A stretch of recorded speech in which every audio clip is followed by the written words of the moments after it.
Hello வணக்கம் friends.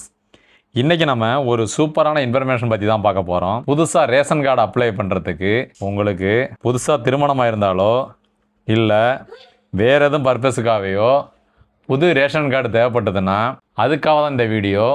புதுசாக ration card apply பண்ணுறது எப்படிங்கிறத பற்றி தான் பார்க்க போகிறோம். இந்த வீடியோவை ஸ்கிப் பண்ணாமல் ஃபுல்லாக பாருங்கள். அப்போ தான் நீங்கள் புது ரேஷன் கார்டு அப்ளை பண்ணுறது எப்படிங்கிறது தெளிவாக புரியும். அதனால் இந்த வீடியோவை ஸ்கிப் பண்ணாமல் தெளிவாக பாருங்கள்.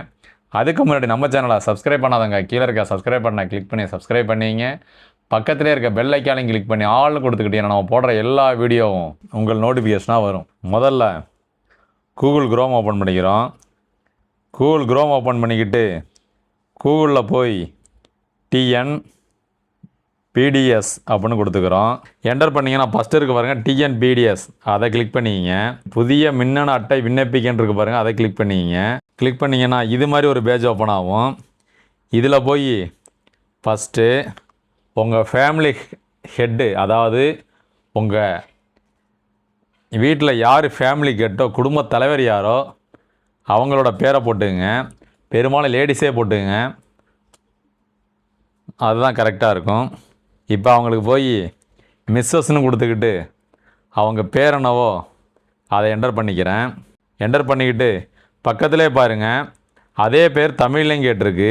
மேலே இங்கிலீஷில் அடிக்க கீழே தமிழில் காமிச்சிக்கிட்டு இருக்கு. அந்த பேரை அடிச்சுட்டு அந்த பேர் கரெக்டாக இருக்கான்னு பார்த்து கொடுத்துக்கிறேன். ஃபாதர் இல்லை ஹஸ்பண்ட் நேம் அது கொடுக்கணும். இவங்க வீட்டு தலைவியாக இருக்கிறதுனால அவங்களோட ஹஸ்பண்ட் நேம் கொடுத்துக்கிறேன். அவங்க ஹஸ்பண்ட் நேமும் அதே மாதிரி இங்கிலீஷில் ஃபஸ்ட்டு டைப் பண்ணிக்கிறேன்.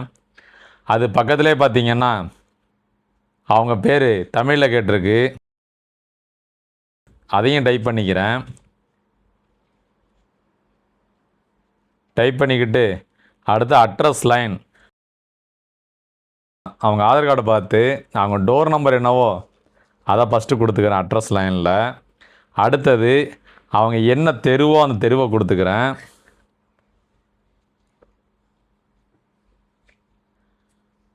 இது எல்லாமே இங்கிலீஷ்லேயும் டைப் பண்ணிக்கிறேன், தமிழ்லேயும் டைப் பண்ணிக்கிறேன்.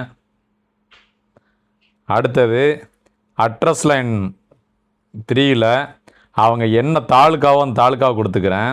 இதே கிராமமாக இருந்தீங்கன்னா அட்ரஸ் லைன் 2ல் அவங்க தெரு பேர் கொடுத்துக்கிட்டு அட்ரஸ் லைன் 3ல் அவங்க கிராமத்தோட பேர் கொடுத்துருங்க. என்ன மாவட்டமோ அந்த மாவட்டத்தை கொடுத்துக்கிறேன். அந்த வட்டம் என்னமோ அதை கொடுத்துக்கிறேன். அவங்க கிராமம் என்னமோ அந்த கிராமம் அதிலே கேட்டிருக்கு. மாவட்டம் வட்டம் கிராமம் அப்படின்னு கேட்டிருக்கு பாருங்கள், அந்த கிராமத்தை அதில் கொடுத்துக்கோங்க. கொடுத்துக்கிட்டு அஞ்சல் குறியீடு என்னமோ அந்த அஞ்சல் குறியீடை கொடுத்துக்கிறேன். அதுக்கு பக்கத்துலேயே பார்த்தீங்கன்னா கைபேசி எண், அவங்களோட மொபைல் நம்பர் என்னவோ அதை கொடுத்துங்க. இது ரொம்ப முக்கியமானது, அதனால் மொபைல் நம்பர் கொடுத்துங்க. இவங்க பார்த்தீங்கன்னா அடுத்தது கீழே பாருங்கள் உறுப்பினரை சேர்க்க, அதை போய் கிளிக் பண்ணிக்கிறேன். கிளிக் பண்ணிக்கிட்டு உங்கள் பேர் என்னமோ அவங்க அந்த பேர் இங்கிலீஷில் ஆல்ரெடி இருக்குது, இங்கிலீஷ்லேயும் தமிழ்லேயும் இருக்குது. அவங்க டேட் ஆஃப் பர்த் என்னவோ அந்த டேட் ஆஃப் பர்த்தை என்ட்ரு பண்ணிக்கிறேன். அவங்க ஆணா பெண்ணா இல்லை தேர்ட் ஜெண்டரான்னு கேட்டிருக்கு, நான் பெண்ணுன்னு கொடுத்துக்கிறேன். தேசிய இனம் இந்தியன்னு கொடுத்துக்கிறேன். உறவுமுறை குடும்ப தலைவர்னு கொடுத்துக்கிறேன். மாத வருமானம் ரூபாயில் அப்படின்னு போட்டிருக்கு. இதில் பார்த்திங்கன்னா இதில் அவங்க சம்பாதிக்கிறதுனால 0னே கொடுத்துக்கிறேன். அடுத்தது மாற்றுத்திறனாளியாக இருந்தால் மட்டும் ஆம்னு கொடுத்துங்க, இல்லைன்னா இல்லைன்னு கொடுத்துங்க. அடுத்தது அவங்க ஆதார் எண் என்னவோ அவங்களோட ஆதார் எண்ணை அதில் என்டர் பண்ணிக்கிறேன். என்டர் பண்ணிக்கிட்டு அதற்கு பக்கத்தில் ஆதார் நகலை பதிவேற்றம் இருக்குல்ல, அதில் போய் ஆதார் கார்டை பதிவேற்றம் பண்ணிக்கிறேன். பண்ணிவிட்டு அது கீழே பார்த்தீங்கன்னா அட்டை தேர்வுன்னு இருக்குது பாருங்கள், அதில் உங்களுக்கு என்ன அட்டை வேணுமோ அதை கொடுங்க. நான் அரிசி அட்டைன்னு கொடுத்துக்கிறேன். அடுத்தது குடியிருப்பு சான்று.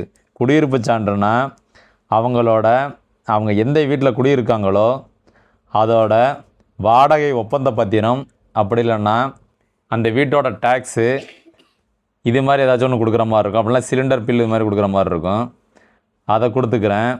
பக்கத்தில் சூஸ் ஃபைல் அப்படின்னு இருக்கு பாருங்கள், அதில் போய் நீங்கள் என்ன கொடுக்குறீங்களோ வாடகை ஒப்பந்த பத்திரமா இல்லை வேறு எது கொடுக்குறீங்களோ அதோட ஃபைலை ரெடி பண்ணி அந்த இடத்துல மறுபடியும் பதிவேற்றம் பண்ணுற மாதிரி இருக்கும்.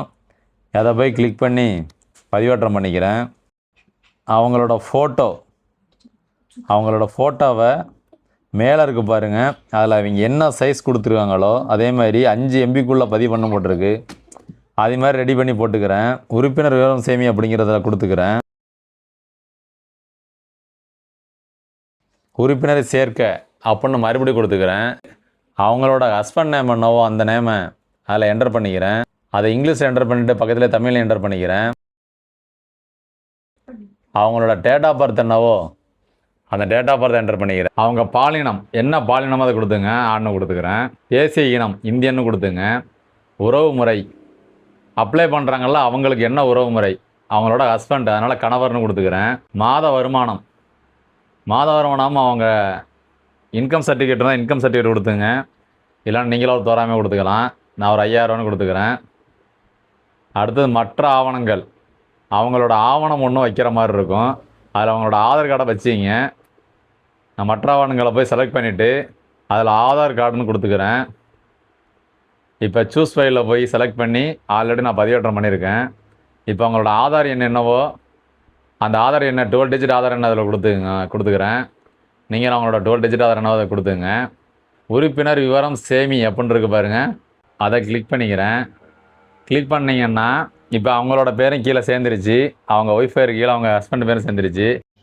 இப்போ அவங்க 2 பேருக்கு மேலே உறுப்பினர் சேர்க்க அப்படின்னு இருக்கு பாருங்கள், அதை கிளிக் பண்ணிக்கிறேன். இதில் போய் அவன் குழந்தை பேரைக்கும் மிஸ்டர்னே கொடுத்துக்கிட்டு அவன் குழந்தை பேர் என்னவோ அதை என்டர் பண்ணிக்கிறேன் இங்கிலீஷில். பையன் பேரை இப்போ தமிழ் என்டர் பண்ணிக்கிறேன். என்டர் பண்ணிவிட்டு அவங்களோட பிறந்த தேதியும் கொடுத்துக்கிறேன்.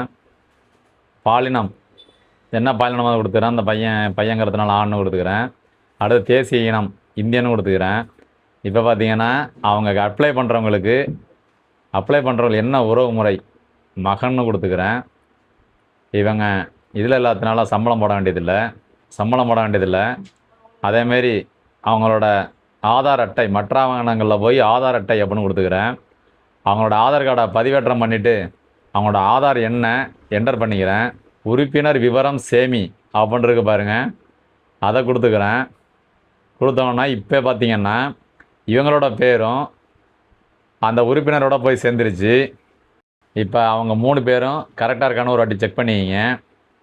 அதேமாரி அவங்க ஃபேமிலியில் எத்தனை பேரோ அத்தனை பேரையும் நீங்கள் சேர்க்குற மாதிரி இருக்கும். சேர்த்துட்டு இப்போ கீழே கடைசியில் பார்த்தீங்கன்னா உறுதிப்படுத்துதல், அதை போய் கிளிக் பண்ணுங்கள். கிளிக் பண்ணிட்டு பதிவு செய் அப்படின்னு கொடுங்க. மின்னணு அட்டை விண்ணப்பம் வெற்றிகரமாக சமர்ப்பிக்கப்பட்டது, குறிப்பி எண் அப்படின்னு போட்டு ஒரு எண் கொடுத்துருக்காங்க. அந்த எண்ணை பத்திரமா சேவ் பண்ணி வச்சுக்கிங்க. அதிலே தெளிவாக போட்டுருக்காங்க, மேலே கொடுக்கப்பட்ட குறிப்பி எண்ணை எதிர்கால பயன்பாட்டிற்காக சேமிக்க அப்படின்னு போட்டுருங்க. அதனால் அந்த எண்ணை சேமித்து அதாவது பத்திரப்படுத்தி வச்சுக்கிங்க. இப்போ அந்த நம்பரை நான் காப்பி பண்ணிக்கிட்டு முகப்புக்கு செல்ல அப்படின்னு இருக்கு பாருங்கள், அதை கொடுக்குறேன். புதிய மின்னணு அட்டை விண்ணப்பிக்க அதுக்கு கீழே இருக்க பாருங்கள், மின்னணு அட்டை விண்ணப்பத்தின் நிலை, அதை கொடுக்குறேன். நம்பர் அதில் காப்பி பேஸ்ட் பண்ணிக்கிறேன். பதிவு செய்ய அப்படின்னு கொடுத்தோன்னா இப்போ விண்ணப்பம் பதிவு செய்யப்பட்ட நிலை என்னைக்கு அடுத்த ஆவண சரிபார்ப்பு நிலையில் இருக்குது. கடைசியில் பார்த்தீங்கன்னா விண்ணப்ப பதிவிறக்கங்கிறதுல இந்த நம்ம அப்ளை பண்ண விண்ணப்பத்தை தமிழில் வேணாலும் எடுத்துக்கலாம், இங்கிலீஷில் வேணாலும் எடுத்துக்கலாம். பக்கத்தில் டவுன்லோட் அப்ளிகேஷனை கொடுத்தீங்கன்னா இங்கிலீஷில் வரும். டவுன்லோடு பண்ணி அவங்க நீங்கள் ஒரு காப்பி இதில் வச்சுக்கிங்க. இப்போ நான் ஒரு 1 வீக் கழிச்சு மறுபடியும் செக் பண்ணி பார்க்குறேன். அதேமாதிரி அந்த வெப்சைட்டில் உள்ளே போய்கிட்டு மின்னணு அட்டை விண்ணப்பத்தின் நிலை அது கொடுத்து பார்க்குறேன். அந்த குறிப்பு என்ன நான் அதில் என்டர் பண்ணிக்கிறேன். கரெக்டாக இருக்கான ஒரு வாட்டி செக் பண்ணிக்கிங்க. செக் பண்ணிட்டு கீழே பதிவு செய்ய அப்படின்னு கொடுக்குறேன். விண்ணப்பம் பதிவு செய்யப்பட்ட நிலை, ஆவண சரிபார்ப்பு நிலை, துறை சரிபார்ப்பு நிலை, தாலுக்கா வழங்கல் அதிகாரியின் ஒப்புதல் நிலை எல்லாமே ஓகே ஆகிடுச்சு. விண்ணப்ப பதிவிறக்கம் வேணால் நீங்கள் டவுன்லோட் பண்ணி வச்சுக்கலாம் புதிய மின்னணு அட்டைக்கு. இப்போ கீழே பார்த்தீங்கன்னா உங்கள் புதிய மின்னணு அட்டைக்கான விண்ணப்பம் வெற்றிகரமாக சரிபார்க்கப்பட்டு அங்கீகரிக்கப்பட்டு விட்டது, அட்டை அச்சிடுதலுக்கான செயல்முறையில் உள்ளது அப்படின்னு போட்டிருக்கு.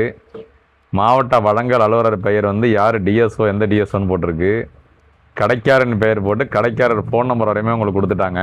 இந்த கார்டு வந்துருச்சான்னு கூட அவங்கள்ட்ட நீங்கள் ஃபோன் பண்ணி கேட்டுக்கலாம். அவ்வளோதான் ஃப்ரெண்ட்ஸ், இவ்வளோ ஈஸியாக நம்ம ரேஷன் கார்டு அப்ளை பண்ணி 1 வீக்லேயே ரேஷன் கார்டை வாங்கிக்கலாம். அது எப்படி 1 வீக்லேயே அப்படின்னு சொன்னீங்கன்னா, இப்போ உள்ள அரசு பார்த்திங்கன்னா ரேஷன் கார்டு அவங்களும் கொடுக்கணும் அப்படிங்கிற மாதிரி சொல்லியிருக்காங்க. அதே மாதிரி பார்த்திங்கன்னா 1 வீக்லேயே இது அப்ரூவ் ஆகிடும். அதுக்கு பிறகு உங்களுக்கு கார்டு வர்றது தான். அதனால் சீக்கிரமாக வாங்கிக்கலாம். இது சம்மந்தம் வேறு எதுவும் சந்தேகம் இருந்தால் கமெண்ட் பாக்ஸில் கமெண்ட் பண்ணுங்கள். மறந்துடாமல் நம்ம சேனலை சப்ஸ்கிரைப் பண்ணிங்க. இந்த வீடியோ பிடிச்சிருந்தா லைக் பண்ணிங்க.